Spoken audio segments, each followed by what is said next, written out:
वसा जनसेवेचा। जिल्ह्यातील कायदा सुव्यवस्थेचे 3-13 वाजवणारी धक्कादायक घटना खामगाव शहरानजीकच्या वाडी परिसरात मध्यरात्री घडली। अग्रवाल कुटुंबाच्या घरावर 4 ते 5 सशस्त्र दरोडेखोरांनी थेट धाडसी हल्ला चढवत तलवार व चाकूने बाप लेकावर जीवघेणा वार केल्याने संपूर्ण परिसर हादरून गेला आहे।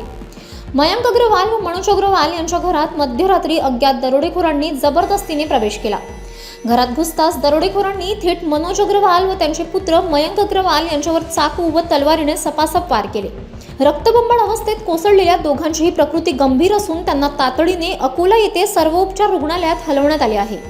डॉक्टरांनी त्यांची प्रकृती चिंताजनक असल्याचे सांगितले आहे। ही संपूर्ण थरारक घटना घरात बसलेल्या सीसीटीव्ही कॅमेऱ्यात कैद झाली असून त्यात 4 दरोडेखोर स्पष्टपणे दिसत आहेत। घटनेची माहिती मिळताच पोलीस अधीक्षकांसह वरिष्ठ पोलीस अधिकारी, स्वान पथक आणि फॉरेन्सिक पथक घटनास्थळी दाखल झाले।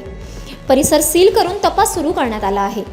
मध्यवस्तीतील घरावर अशा प्रकारे सशस्त्र हल्ला झाल्याने खामगाव शहर व परिसरात भीतीचे वातावरण पसरले आहे।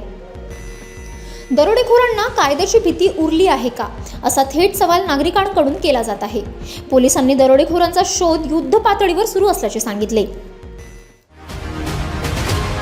बातम्या व जाहिरातीकरिता संपर्क मोबाईल क्रमांक 9822 72 0784।